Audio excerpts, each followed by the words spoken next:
The rain crashed down like 1,000 angry fists when Penelope Matthews spotted the first signs of the mountainside giving way. She'd watched these slopes her entire 22 years, but never had she seen the earth tremble like a living beast about to charge. Animas Forks, Colorado, 1878, a mining town nestled precariously between unforgiving peaks, where fortunes were made and broken with each strike of a pickaxe. For Penelope, it had been home since her father struck a modest silver claim 5 years prior. Now he rested beneath 6 feet of that same silver-flecked earth, leaving her alone in the small timber cabin that clung to the mountainside like a desperate prayer. "Pa always said this mountain had moods," she whispered to herself, watching through rain-streaked windows as the soil above her cabin darkened ominously. 3 days of relentless downpour had transformed the normally trickling streams into raging torrents, and the ground had drunk its fill. The first warning came not as a sound, but as a sensation, a subtle trembling beneath her feet that sent her heart racing. The cup of coffee on her table danced across the worn wood, spilling its contents in a dark pool that spread like an omen. Penelope grabbed her father's pocket watch and her mother's locket, the only treasures worth saving, and thrust them into her dress pocket.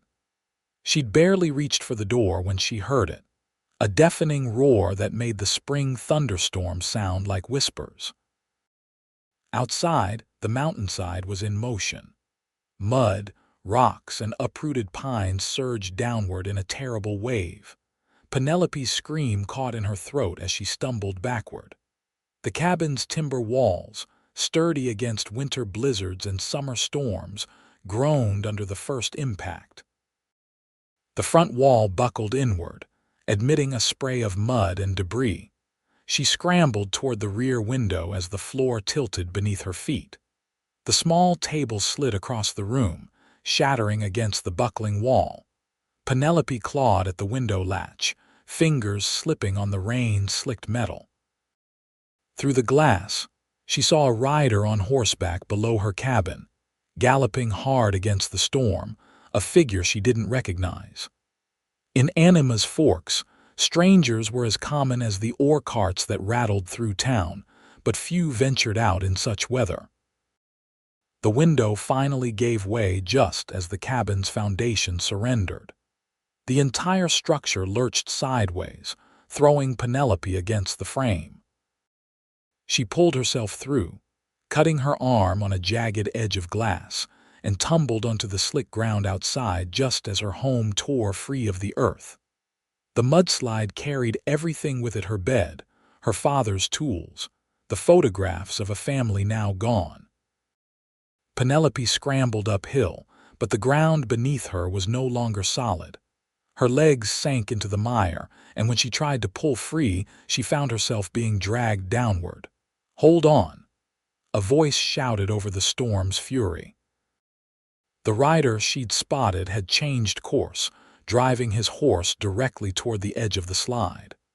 Penelope caught only glimpses of him: a rain-darkened hat, a duster flapping like wings in the wind, and eyes that burned with determination, even through the downpour. He leaned from his saddle, arm extended. "Grab my hand," Penelope stretched toward him, fingers grasping at empty air as the mud pulled her down. The cabin, her home for these 5 years, tumbled past her, breaking apart as it rolled toward the valley below. The horseman drove his mount closer, perilously near the edge of the flowing earth. This time when he reached, Penelope caught his forearm. His grip closed around her wrist like iron as the ground beneath her disappeared entirely. For a terrible moment, she hung suspended between the mountain's rage and the stranger's strength, her body dragged by the mudslide, her arm stretched to its limit in his grasp. "I've got you," he grunted, muscles straining as he began to pull. With one powerful motion, he hauled her from the mud's embrace and swung her up behind him on the saddle. The horse, a massive chestnut, neighed in protest at the sudden weight but held steady. "Hold tight," the man shouted as he turned the horse away from the slide's path, spurring it toward higher ground. Penelope wrapped her arms around his waist, clutching the rough material of his coat as they galloped through the rain. Looking back, she watched the last walls of her cabin disappear into the churning earth. Everything she owned, save the precious items in her pocket, was gone. They rode hard until they reached the relatively stable ground near the old mine entrance. Only when the horse stopped did Penelope realize she was shivering violently, soaked to the bone and covered in mud. The stranger dismounted and helped her down. Up close, she could see him clearly for the first time, tall and broad-shouldered, with rain dripping from his dark beard. His eyes, the color of the Colorado sky on a clear day, studied her with concern. "Are you hurt, miss?" he asked, his voice gentler now that the immediate danger had passed. "My arm," Penelope said, suddenly aware of the sting from the window glass. "But it's nothing serious." He nodded, removing his duster and placing it around her shoulders despite being just as wet himself. "Name's Vaughn Quinn. Was headed to town when I saw the mountain coming down." "Penelope Matthews," she replied, clutching the coat around her. "I have just watched everything I own get swallowed by that mud." Vaughn glanced back toward where her cabin had stood. "Lucky you weren't swallowed with it." The blunt truth of his words hit her harder than the cold rain. She'd nearly died.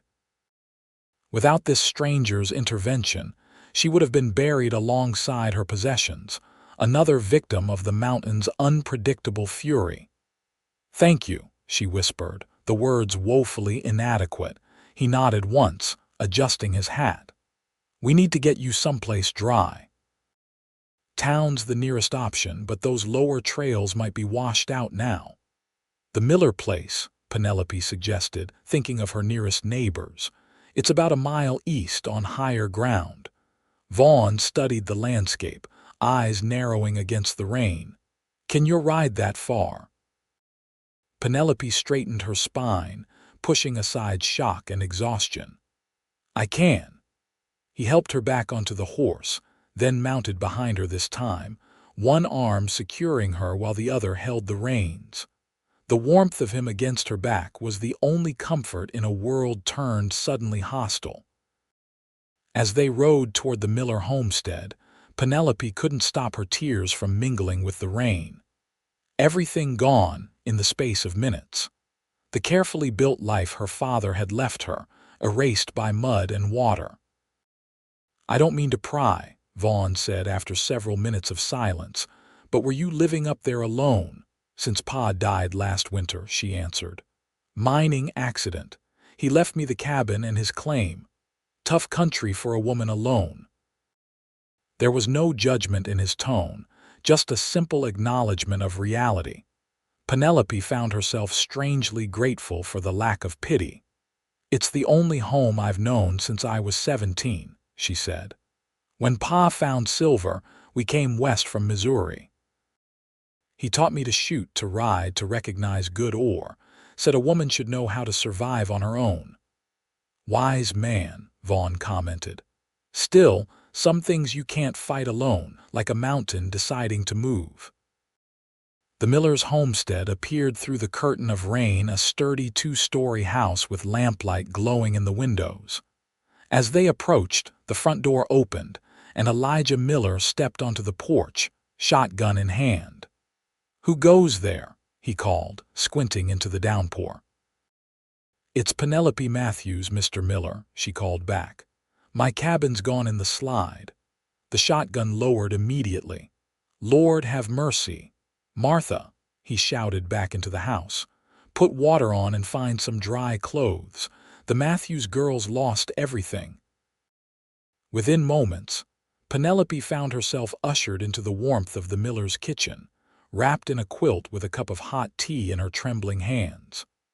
Mrs. Miller, a round-faced woman with kind eyes, clucked and fussed as she examined the cut on Penelope's arm. Not too deep, she pronounced, applying a salve that smelled of herbs and beeswax. But it'll need watching to avoid the fever. Elijah Miller was interrogating Vaughn by the fireplace, both men standing in puddles of rainwater. And you just happened to be riding by, in this weather. Was heading to town on business, Vaughn replied, his tone revealing nothing. Fortunate timing. Penelope watched him from across the room. There was something guarded about Vaughn Quinn, a wariness in the way his eyes constantly scanned the room, the way he positioned himself with his back to the wall. He wore a gun on his hip with the easy familiarity of someone who'd used it before. What business brings you to Anima's Forks? Miller pressed, clearly thinking along the same lines as Penelope.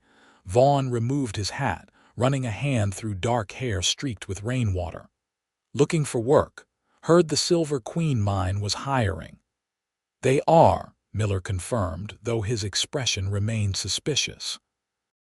Though most men don't travel in weather that has even the mule trains waiting it out.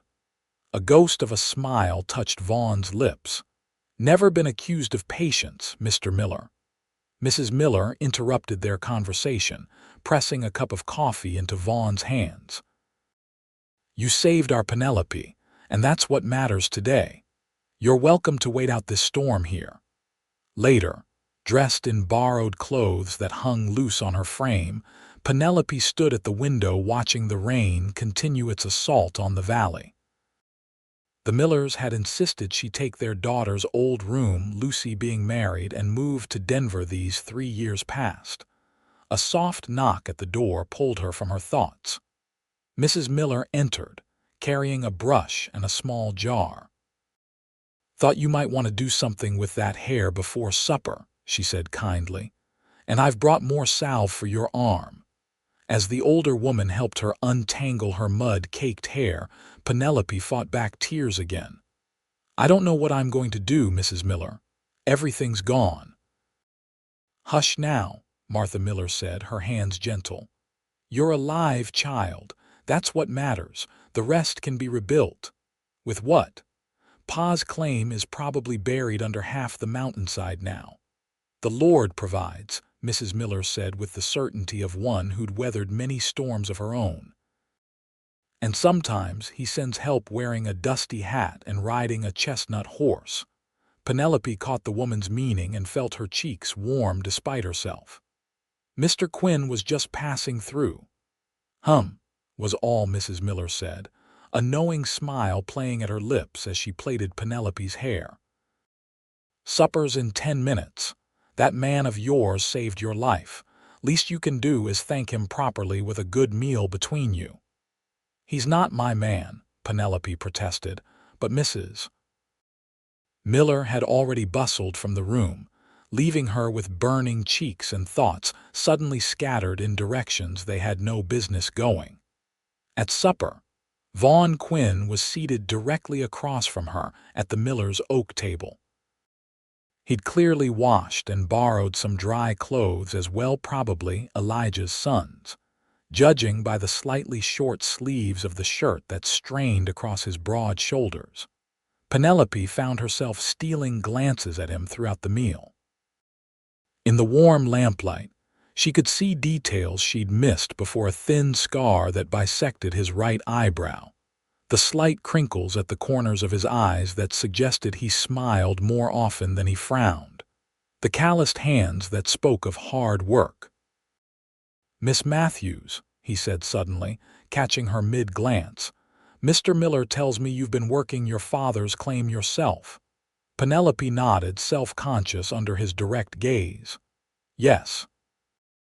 It's not a large operation, just me, and occasionally hired help when I need to shore up supports or move heavy equipment. Elijah Miller snorted. That girl can swing a pickaxe better than half the men in the county. Thomas Matthews raised her like a son and a daughter both. Pa believed women should be respected, not sheltered, Penelope explained. Said too many widows end up destitute because their husbands never taught them about money or work. Something flickered in Vaughn's eyes, approval, perhaps. Smart man. The claim's got good silver, she continued, though it's getting harder to reach. Lately, I've been selling to Garrison's assay office in town. It was enough to keep me fed and the cabin maintained. Her voice caught on the past tense, the reality of her situation hitting her anew. Come spring, we can see what's left of the claim, Elijah offered. Might not be a total loss. Spring's a long way off, Vaughn observed, and winter in these mountains isn't forgiving. You'll stay with us, of course, Martha declared, as if the matter were settled. Our Lucy's room is yours for as long as you need. Penelope's throat tightened with gratitude. I can't impose nonsense, Elijah cut in. We've got the space and you're like family. Besides, I could use help with the accounts. My eyes aren't what they used to be. It was a kindness dressed as a practical arrangement, and Penelope recognized it as such. Thank you, she managed. After supper, when Martha was clearing dishes and Elijah had retreated to his pipe by the fire, Vaughn approached Penelope as she stood again by the window, watching the storm. I'll be heading to town tomorrow, he said, standing beside her but keeping a respectful distance. If there's anything you need fetched from the mercantile, that's kind, but I haven't a penny to my name right now, she admitted. Everything was in that cabin. I wasn't asking for payment, Miss Matthews. She turned to face him, searching his expression for any hint of the pity she dreaded. Instead, she found only that same steady gaze that had locked with hers as he'd pulled her from the mud. Why? She asked simply. He seemed taken aback by the directness of the question. Why what? Why risk your life for a stranger? Why offer help now? You don't know me. Vaughn considered her question with a seriousness she appreciated. When I saw that cabin going and you with it, there wasn't time for thinking. As for now, he paused, choosing his words carefully. Let's just say I know what it's like to lose everything in an instant. The rawness in his voice sparked Penelope's curiosity, but before she could inquire further, Elijah called from across the room. Quinn, come have a look at this map. If you're heading to the Silver Queen, there's a washed-out bridge you'll need to avoid. With a nod to Penelope, Vaughn moved away, leaving her with more questions than answers about the man who had saved her life. The next morning dawned clear and cold, the storm having spent its fury overnight. Penelope woke early, habit driving her from bed despite her exhaustion. From the miller's home, she could see down into the valley where her cabin had stood. Nothing remained, not even the foundation stones. It was as if she'd never lived there at all. She dressed in borrowed clothes and made her way downstairs to find Martha already at the stove, frying salt pork and mixing biscuit dough. Good morning, child, the older woman greeted her. You sleep at all, some, Penelope answered, rolling up her sleeves. Let me help with breakfast. Men are out in the barn, Martha said, sliding a bowl of eggs toward her. Quinn's preparing to ride into town. Says he'll be back by nightfall. As if summoned by his name, the kitchen door opened and Vaughn stepped in, bringing a gust of cold air with him. His eyes found Penelope immediately. Morning, he said with a nod. Weather's cleared. I'll be heading out after breakfast if you've thought of anything you need. Penelope hesitated, pride warring with practicality. Perhaps some paper and a pencil, she finally said. I should write to the bank in Denver about Pa's account. There wasn't much, but it might help me start over. Consider it done, Vaughn said, pulling a small notebook from his pocket. He tore out a blank page and handed it to her. Make a list of anything else. Basics to get you through until you're on your feet again. The simple kindness nearly undid her. Penelope took the paper with a murmured thanks, then busied herself with the eggs to hide the sudden moisture in her eyes. After breakfast, she watched from the porch as Vaughn saddled his horse. The morning sun glinted off the chestnut coat of the animal that had carried them both to safety. He's a beautiful horse, she said, descending the steps. Vaughn patted the animal's neck. "This is Copper, been with me 5 years now. He's strong, carried us both without complaint." "He's seen worse burdens," Vaughn said cryptically, checking the cinch on his saddle. Penelope handed him the list she'd reluctantly composed: basic clothing items, a hairbrush, a few feminine necessities she couldn't bring herself to ask Martha for. "I'll pay you back," she insisted, "once I figure out what's left of Pa's account." Vaughn folded the paper without looking at it and tucked it into his shirt pocket. "No rush, Miss Matthews. Penelope," she corrected him. "After yesterday, I think we're past formalities, Mr. Quinn." A smile touched his lips, transforming his face. "Vaughn, then." He mounted Copper in one fluid motion that spoke of years in the saddle. Looking down at her, he tipped his hat. "I'll be back before dark. Try to stay away from mudslides while I'm gone." The unexpected teasing drew a surprised laugh from Penelope. "I'll do my best." She watched him ride down the trail toward town, a curious mixture of emotions stirring within her. Gratitude, certainly, but also something else, something that made her heart beat a little faster when he smiled. Martha appeared beside her, drying her hands on her apron. "Handsome man," she observed casually. Penelope flushed. "I suppose, and brave. Not many would have ridden straight into a mudslide like that." "I owe him my life," Penelope acknowledged. Martha patted her hand. "Life has a way of bringing people together when they need each other most.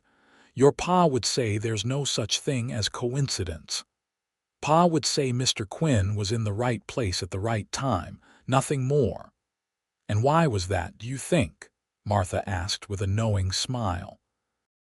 "Why was a stranger riding in a storm, on a little used trail, at exactly the moment you needed saving?" Penelope had no answer for that, and Martha didn't seem to expect one. She returned to her kitchen, leaving Penelope to ponder the question as she watched Vaughn's figure disappear around a bend in the trail. The day passed slowly. To keep from dwelling on her losses, Penelope threw herself into helping the Millers. She assisted Martha with laundry, helped Elijah repair a broken chair, and offered to cook supper as a small repayment for their kindness. As the afternoon waned, she found herself checking the trail with increasing frequency. Vaughn had said he'd return by nightfall, but the mountain trails were treacherous after such a storm. What if he'd encountered trouble? What if his horse had stepped in a washout? "What if he'll be back?" Martha assured her, catching her at the window for the 3rd time. "Man like that knows these mountains. You don't even know him," Penelope pointed out. "I know enough," Martha said. "I've been watching men come and go from these mountains for 30 years. Some are all talk, some are running from something, and some, like your Vaughn, are the kind you want beside you when trouble comes." "He's not my Vaughn," Penelope protested for the 2nd time that day. Martha just hummed noncommittally and continued setting the table. The sun was low when they heard hoofbeats in the yard. Penelope resisted the urge to rush to the door, instead continuing to stir the stew she'd prepared. It was Elijah who greeted Vaughn, their voices carrying from the front porch. "Any trouble in town?" Elijah asked. "Roads are bad," Vaughn's deeper voice replied, "but passable. Garrison says at least 3 other homes were lost in the slide, though no casualties reported yet." "Thank the Lord for small mercies," Elijah said. Come in, come in. Penelope's made her mother's stew recipe. Best thing you'll taste this side of St. Louis." When Vaughn entered the kitchen, his arms were laden with packages wrapped in brown paper. His eyes found Penelope at the stove, and for a moment, something warm and unexpected passed between them. "Got what you asked for," he said, setting the packages on the table. "And a few other things I thought might be useful." The few other things turned out to be far more than she'd requested. Besides the modest clothing items she'd listed, Vaughn had brought a sturdy coat, boots, gloves, and most surprisingly a small revolver in a leather holster. "I noticed you didn't have a weapon when I pulled you from the slide," he explained when she stared at the gun. "Woman alone needs protection." "I had Pa's rifle," she said softly, "but it went with the cabin." "This is easier to carry," Vaughn said. "It's loaded, so be careful. We can practice with it tomorrow if you'd like." The thoughtfulness of the gesture brought a lump to her throat. "Thank you for all of it." "I don't know how I'll ever repay." "You don't," he interrupted firmly. "Consider it a gift." Over supper, Vaughn reported what he'd learned in town. The mudslide had affected the eastern slope of the mountain primarily, taking out several homes and part of the trail to the Silver Queen mine. The mine itself was undamaged, and the foreman was hiring extra men to clear the debris from the trail. "Said he'd take on anyone who could swing a shovel," Vaughn told Elijah. "I start tomorrow." "You found work already?" Penelope asked, surprised at the swift efficiency of his day in town. "Told you I came looking for it," Vaughn replied with a shrug. "Pays decent, enough to rent a room at the boarding house in town." Elijah waved a dismissive hand. "Nonsense. You'll stay here until the trail's cleared. That boarding house is a den of card sharps and drunks. Besides, it's an hour's ride to the mine from town, only 20 minutes from here." Vaughn hesitated, glancing at Penelope as if gauging her reaction to the arrangement. "We've plenty of room," she found herself saying. "And Mrs. Miller's cooking is far better than anything at the boarding house." "That's settled then," Martha declared with satisfaction. "You can have the room at the end of the hall. Used to be our boy's before he moved to Denver with Lucy." Later that evening, Penelope sat on the porch despite the chill, wrapped in her new coat and watching the stars emerge above the mountains. The night was crystal clear after the storm, the sky a vast canopy of twinkling lights unmarred by clouds. The door opened behind her and Vaughn stepped out, a steaming cup in each hand. "Mrs. Miller thought you might want some tea," he said, offering her one of the cups. "Thank you." Penelope accepted it gratefully, the warmth seeping through her gloves. Vaughn settled onto the porch step beside her, leaving a respectful distance between them. For several minutes, they drank in companionable silence, the only sounds the occasional hoot of an owl and the distant rushing of the swollen creek.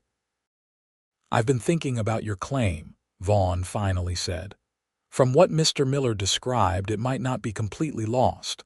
The main shaft entrance could still be intact, even if the surface buildings are gone." Hope flickered in Penelope's chest. "You think so?" "Worth investigating once things dry out a bit. If the shaft's stable, you could still work it." "I couldn't afford to rebuild right away," she said, thinking aloud. "But if I could extract enough ore, maybe by spring." "One step at a time," Vaughn advised. "First, let's see what survived." The casual "let's" didn't escape Penelope's notice. It implied partnership, assistance, something she hadn't expected from a man who'd only just arrived in her life. "Why are you being so kind?" she asked, the question slipping out before she could reconsider it. Vaughn stared into his cup for a long moment. When he finally spoke, his voice was low, as if sharing a confidence. 7 years ago, I lost everything in a fire. My home, my parents, my younger sister. I was out hunting when it happened. By the time I got back, there was nothing but ashes." Penelope's heart constricted. "I'm so sorry." "A family took me in, strangers really, gave me a place to sleep, clothes to wear, food to eat, never asked for anything in return." He looked up at the stars. "I swore then that if I ever had the chance to do the same for someone else, I would." The simple honesty of his explanation touched her deeply. "Well, you've more than fulfilled that promise. You saved my life. Anyone would have done the same." "No," Penelope said firmly. "They wouldn't. Most men would have kept riding, especially in that storm. Vaughn met her gaze, his blue eyes reflecting the starlight. Then most men are fools. Something shifted between them in that moment, something profound and unexpected. Penelope looked away first, her cheeks warming despite the cool night air. "Tell me about your father," Vaughn said after another comfortable silence. "He sounds like he was a remarkable man." The invitation to speak of her father loosened something in Penelope's chest. Before she realized it, she was sharing stories of Thomas Matthews, his determination, his humor, the way he'd taught her to identify silver ore by its weight and luster, his insistence that she learn to manage her own affairs. "He came west with nothing but determination after my mother died," she explained. "Said he needed a fresh start for both our sakes. We tried farming first, but Pa wasn't meant for it. When we heard about the silver strikes in Colorado, he sold everything and bought supplies and 2 mules. That took courage," Vaughn observed. "Or desperation," Penelope said with a sad smile. "Either way, it was the right choice. He found happiness here, even if it was cut short." "And you, did you find happiness here too?" The question was surprisingly perceptive. Penelope considered it honestly. "I did," she finally said. "The mountains became home. I love the changing seasons, the wildflowers in spring, even the snow in winter. I love the independence Pa gave me." She sighed. "That's why losing the cabin hurts so much. It was the last piece of the life we built together." "Buildings can be replaced," Vaughn said gently. "What your father gave you, the knowledge, the strength, the memories, those are still yours." His understanding brought unexpected tears to her eyes. Embarrassed, Penelope blinked them away and changed the subject. "What about you? You mentioned the fire, but where were you before Anima's Forks?" A shadow crossed Vaughn's face. "Here and there. Worked cattle in Texas for a while. Tried my hand at trapping in Wyoming. Spent some time with a cavalry unit as a scout." He shrugged. "Never stayed anywhere long." "Why the Silver Queen mine, then?" "Why here? Heard the pay was good," he said simply. "And I like the mountains. They remind me of home before the fire." There was more to the story, Penelope suspected, but she didn't press. Everyone had parts of themselves they kept private, especially in the West, where many came seeking new beginnings or escaping troubled pasts. The next morning, Vaughn left before dawn to reach the mine for his first day of work. Penelope rose early as well, determined to be useful to the millers rather than wallow in self-pity. She spent the morning helping Martha with preserves, the afternoon assisting Elijah with his accounts, and the evening preparing supper. When Vaughn returned, he was covered in mud and exhaustion lined his face, but there was satisfaction there too. "Trail's already half cleared," he reported as he washed at the pump outside. "Foreman says another 3 days should do it, barring more rain." "That's good news," Elijah said, passing him a towel. "Means the ore carts can get through again. Town's economy depends on that mine." Over the next several days, a routine developed. Vaughn would leave at first light for the mine, returning mud-splattered and weary in the evening. Penelope would have hot water ready for washing and would help Martha prepare hearty meals to replace the calories he burned in his labor. After supper, they would often sit on the porch together, talking until the mountain chill drove them inside. During those conversations, Penelope learned more about Vaughn Quinn. He was 30 years old, born in Kentucky to a schoolteacher father and a mother who'd been the daughter of a small-town doctor. He'd learned to ride almost before he could walk and had a gift with horses that bordered on uncanny. He preferred coffee to tea, had once broken his arm falling from a barn roof at age 12, and could recite long passages of Shakespeare, a legacy of his father's teaching. In turn, she shared pieces of herself, her love of drawing, which she hadn't indulged since her father's death. Her secret dream of someday seeing the ocean. The recipe for apple dumplings that had been her mother's pride. On the fourth day, Vaughn returned with news that changed everything. "Trail to the mine is clear," he announced at supper. "And I took a detour on the way back, rode past where your cabin stood." Penelope's heart quickened. "And the cabin's gone, as we knew, but the mine entrance, it's intact, partially buried, but the timber supports are holding. With a day's work, it could be accessible again." Hope surged through her. "You're certain?" "Saw it with my own eyes," Vaughn confirmed. "There's more. I spoke with Garrison at the assay office. He said your father's last deposit was substantial enough that there should be funds waiting for you in Denver. He's willing to advance you a small loan against it, knowing your situation." For the first time since the mudslide, Penelope felt the fog of despair lifting. With access to her mine and at least some financial resources, she could begin rebuilding. "I don't know what to say," she whispered, overwhelmed by this turn of fortune. "Say you'll let me help clear that mine entrance," Vaughn said, a hint of a smile playing at his lips. "Tomorrow's Sunday. I'm not due at the Silver Queen." "I'll help too," Elijah offered. "Been too long since I swung a pickaxe." "We'll make a day of it," Martha declared. "I'll pack a basket. No sense working on empty stomachs." Penelope looked around the table at these people who'd become her safety net when she'd lost everything else. "Thank you," she said, the words wholly inadequate for the emotion behind them. "All of you." Later that night, unable to sleep with anticipation about seeing her claim again, Penelope slipped downstairs for a cup of tea. She found Vaughn already in the kitchen, studying something by lamplight at the table. "Couldn't sleep?" she asked softly. He looked up, quickly folding what appeared to be a map. "Just planning for tomorrow," he said. "Want to make sure we approach the shaft safely." Penelope filled the kettle and placed it on the stove. "Tea, please." As she moved about the kitchen, she was acutely aware of Vaughn's eyes following her. In the 4 days since the mudslide, something had changed between them, a tension that wasn't entirely uncomfortable, but wasn't simple gratitude either. "I've been thinking," she said as she waited for the water to boil, "about what happens after we clear the mine entrance." "You'll need help working it," Vaughn said.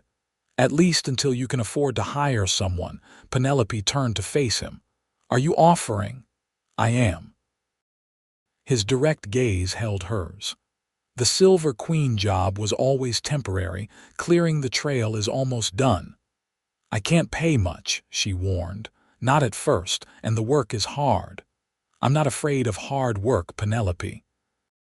The way he said her name sent a shiver through her that had nothing to do with the night's chill. "Why would you do this?" she asked. "You barely know me." Vaughn stood and approached her slowly, stopping an arm's length away. "I think I know enough." The kettle began to whistle, breaking the moment. Penelope turned quickly to remove it from the heat, her hands trembling slightly as she poured the water into 2 cups. "Tomorrow," Vaughn said, accepting his tea, "we'll see what we're dealing with. Then we can make plans." Tomorrow came with clear skies and mild temperatures, perfect weather for their expedition. After an early breakfast, the 4 of them set out, Elijah and Martha in their wagon with tools and food, Penelope riding behind Vaughn on Copper. As they approached the site where her cabin had stood, Penelope steeled herself for the emotional impact. Nothing could have prepared her for the stark reality, however. Where her home had once nestled against the mountainside, there was now only a jumbled mess of mud, rocks, and splintered timber. A few personal items protruded from the debris: the leg of a chair, a fragment of a quilt, the metal frame of her bed twisted like a pretzel.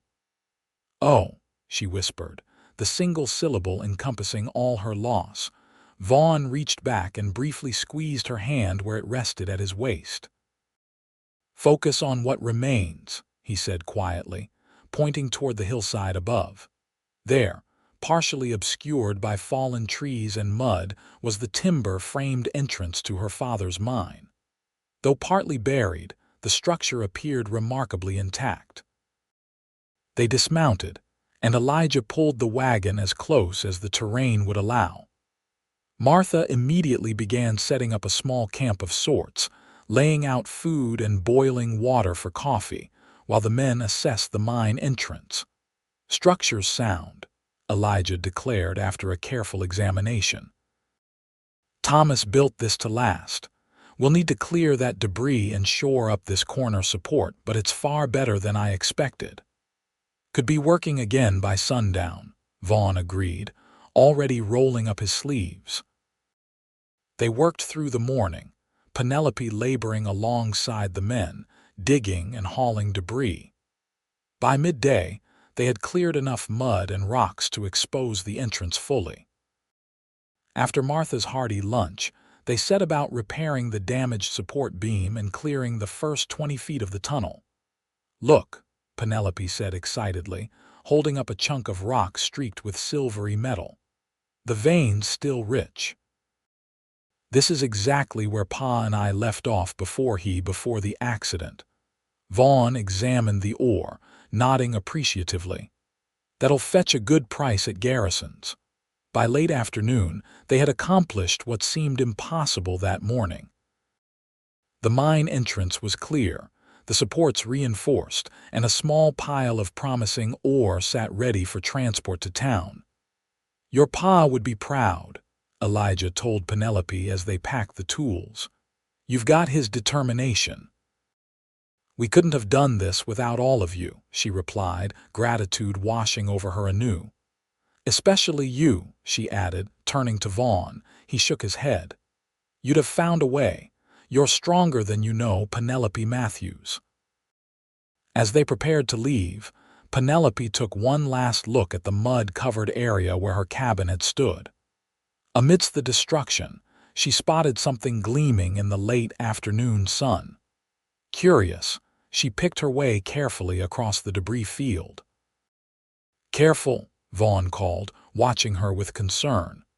"Ground might not be stable." "I see something," she called back, reaching down to pull at the object partially buried in mud. It was her mother's silver hand mirror, its handle bent but the glass amazingly intact. Tears sprang to her eyes as she cradled the treasure, one small piece of her past salvaged from the destruction. When she returned to the others, Vaughn took one look at her face and understood. Without a word, he helped her mount Copper, then swung up behind her. As they rode back toward the miller's home, he said quietly, "We'll come back tomorrow, see what else we can find." That evening, after supper, Penelope sought out Vaughn on the porch. He was smoking a cigarette, staring thoughtfully at the darkening mountains. "I wanted to thank you again," she said, joining him at the railing, "for everything today." He extinguished his cigarette.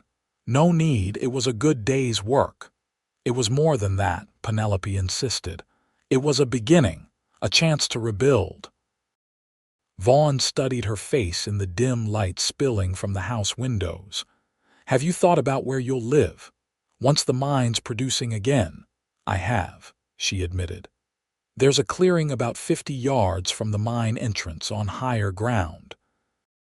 Pa considered building there originally but chose the lower site for shelter from the wind. She gave a humorless laugh. "Ironic, considering how things turned out." "It's a good location," Vaughn agreed.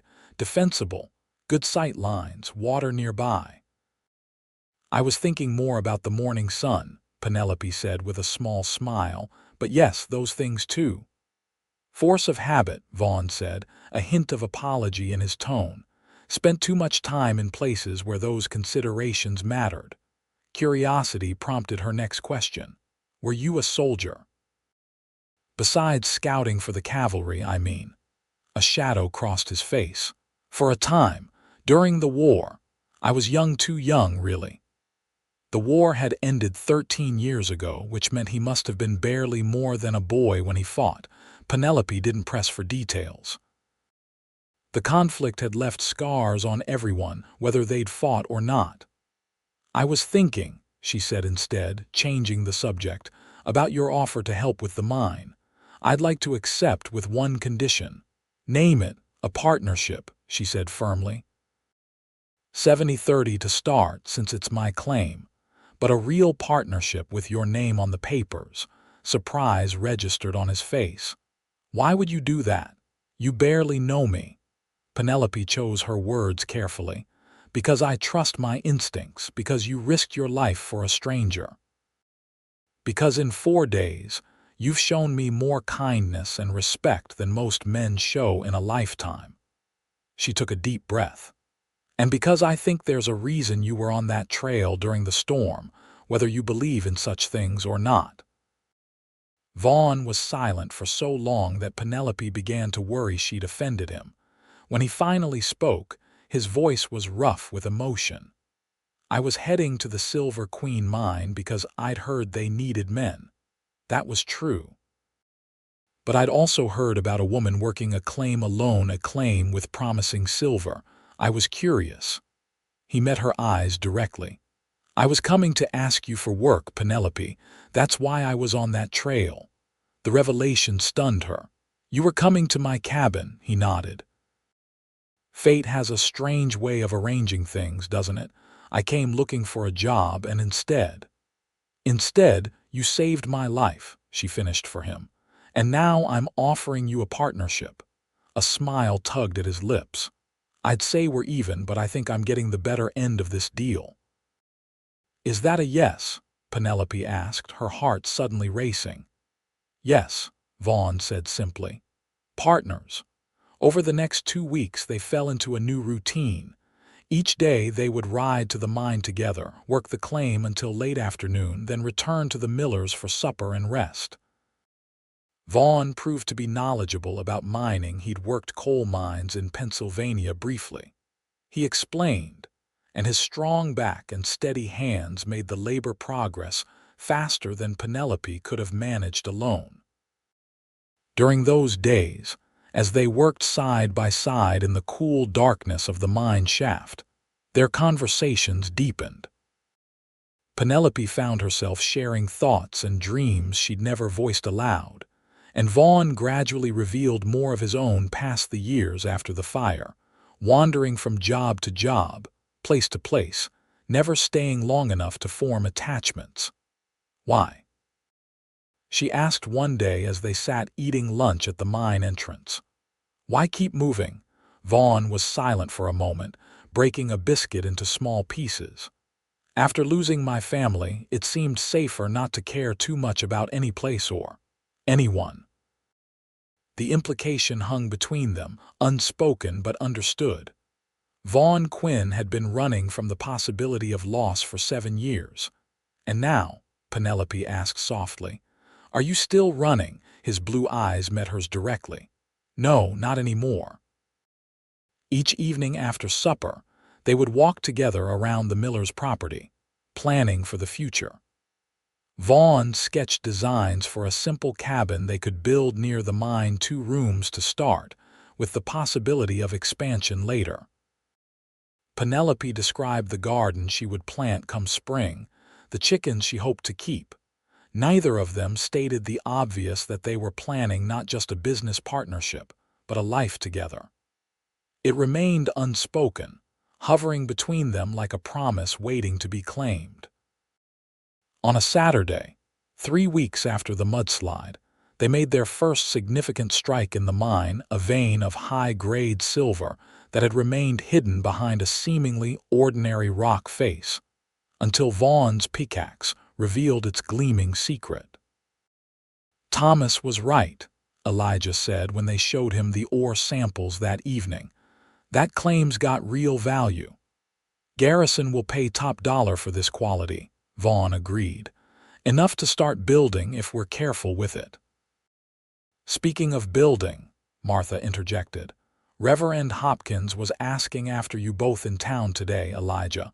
Wondered if you'd be needing his services soon." She gave Penelope a meaningful look. Heat rushed to Penelope's cheeks. The older woman's implication was clear. The town was beginning to talk about the arrangement between her and Vaughn. That night, Penelope couldn't sleep. Martha's comment had brought to the surface feelings she'd been trying to sort through for weeks.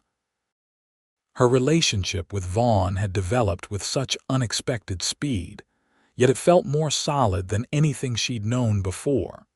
She slipped outside to clear her head, wrapping a shawl around her shoulders against the autumn chill. The moon was nearly full, bathing the landscape in silver light almost as bright as day. Drawn by its beauty, she walked to the edge of the miller's property, where a small rise afforded a view of the valley below. "Couldn't sleep," Vaughn's voice came from behind her. Penelope turned, not entirely surprised to find him there. They seemed to sense each other's presence now, as if connected by an invisible thread. "Too much on my mind," she admitted. He moved to stand beside her, his shoulder nearly touching hers as they gazed out at the moonlit mountains.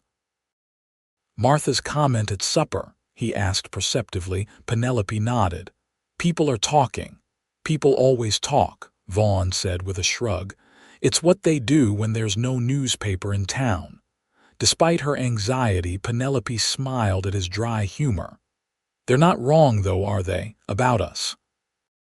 Vaughn turned to face her fully, his expression serious in the moonlight. "No," he said quietly, "they're not wrong." Her heart stuttered in her chest. "This has all happened so quickly." "Sometimes life happens quickly," he said. "A mudslide takes everything in minutes. A man sees a woman in danger and knows in an instant he has to save her." He took her hand gently. "A woman offers a partnership and a man realizes he's found something he wasn't even looking for." Penelope's breath caught. "And what was that?" "Home," Vaughn said simply. "Not a place, a person." The word resonated through her like a bell. Home. It was what she'd lost and found again, in the most unexpected way. "I don't need Reverend Hopkins to know what I feel," Vaughn continued, his voice low and intense. "But I'll stand before him or anyone else if that's what you want. If you'll have me, Penelope Matthews." It wasn't a traditional proposal, but nothing about their relationship had been traditional from the start. Penelope found herself smiling through sudden tears. "Yes," she whispered. "I'll have you, Vaughn Quinn." He pulled her gently into his arms, and when his lips met hers, it felt like coming home after a long journey. The kiss was tender at first, then deepened with a hunger that surprised them both. When they finally parted, both were breathing quickly. "We should probably talk to Reverend Hopkins soon," Vaughn murmured, resting his forehead against hers. Penelope laughed softly. "Martha will be insufferable. She'll say she knew all along." "She probably did," Vaughn admitted with a chuckle. "Nothing gets past that woman." In the silvery moonlight, with the man who'd saved her life holding her close, Penelope felt a certainty she'd never expected to find again after losing her father and her home. Life in the West was unpredictable, often harsh, but sometimes it gave back what it took, transformed into something even more precious. They were married 2 weeks later in the small church in Anima's Forks, with the Millers as their witnesses and most of the town in attendance. The mudslide that had nearly claimed Penelope's life had become something of a local legend, as had the story of her rescue by the mysterious stranger who had arrived just in time. By early winter, they had built a small but sturdy cabin near the mine entrance, on the higher ground Penelope had identified. It was a simple structure, but solid against the mountain winds and heavy snows. Inside, they created a home together, Penelope's salvaged mirror hanging on one wall, Vaughn's battered copy of Shakespeare's sonnets on a shelf by the hearth, a quilt Martha had pieced for them covering their bed. The mine produced steadily through that winter and into spring, enough to keep them comfortable and allow for improvements to both their home and the mining operation. They hired 2 men from town to help with the heavier work, expanding the tunnels to follow the rich vein Vaughn had discovered. On a bright morning in late spring, almost a year after the mudslide, Penelope stood in the doorway of their cabin, watching Vaughn split wood in the clearing. The sleeves of his shirt were rolled up, revealing strong forearms tanned by sun and work. Her eyes lingered on the simple gold band on his left hand, the matching pair to her own. She placed a hand unconsciously on her stomach, where the first subtle roundness was beginning to show. They had created more than a partnership, more than a home. They had created a future. As if sensing her gaze, Vaughn looked up, wiping sweat from his brow. His smile, the one reserved only for her, spread across his face. "What are you thinking about, Mrs. Quinn?" he called. Penelope stepped into the sunlight, moving toward him with the news she'd been waiting to share. "I was thinking," she said, taking his hand and placing it gently on her abdomen, "that we might need to add another room to the cabin before winter." Vaughn's eyes widened as understanding dawned. For a moment, he seemed unable to speak. Then he pulled her into his arms, lifting her off her feet in a careful embrace. "Are you sure?" he asked, his voice rough with emotion. "Dr. Simmons confirmed it yesterday while you were in the mine," she said, laughing as he set her down. "We're having a baby, Vaughn, in about 6 months." Joy transformed his face, followed quickly by concern. "Are you feeling well? Should you be resting more? I'll hire another man for the mine so you don't have to." Penelope silenced his worries with a kiss. "I'm perfectly fine, strong as ever, though I might take it easier in a few months." Vaughn nodded, his hand returning to rest reverently on her stomach. "A baby," he whispered, as if trying the idea on for size. "Our baby. Our family," Penelope corrected gently. "Something neither of us thought we'd have again." Vaughn pulled her close again, his cheek resting against her hair. "Do you ever think about it?" he asked quietly. "How close we came to never meeting if I'd been an hour later on that trail." "But you weren't," Penelope reminded him. "You were exactly where you needed to be when I needed you most."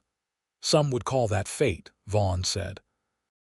"And what would you call it?" He considered for a moment, then smiled, the full, uninhibited smile that still made her heart skip. "The luckiest wrong turn I ever took."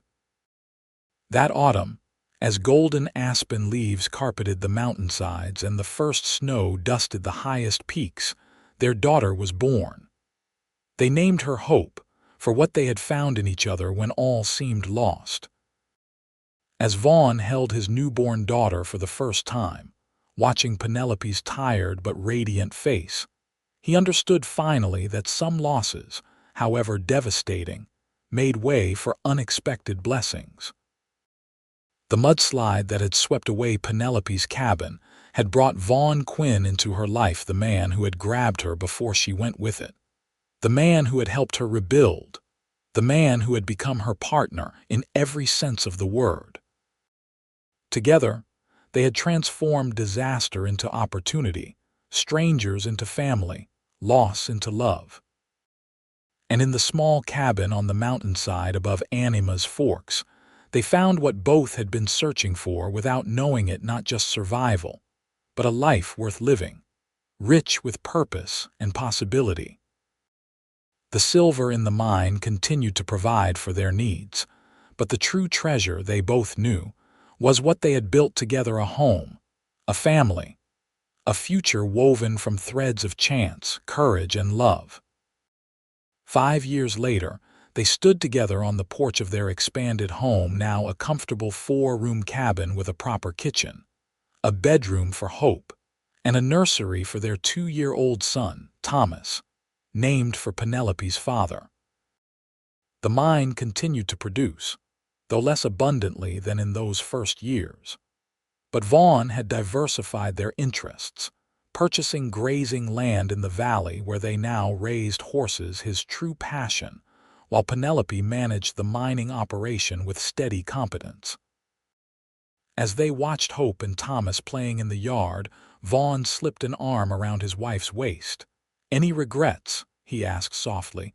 Penelope leaned into his embrace, thinking of all they had endured and built together. "Not one," she answered truthfully, "though sometimes I wonder." "What?" "If I should thank that mudslide," she said with a smile. "For bringing you to me." Vaughn laughed, the sound still her favorite in the world.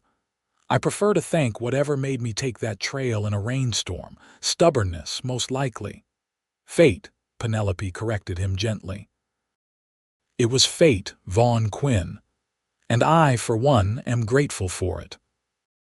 As the mountain shadows lengthened across their yard, their children's laughter rising on the crisp autumn air, they stood together, survivors, partners, lovers, watching the future unfold before them, secure in the knowledge that whatever storms might come, they would weather them together.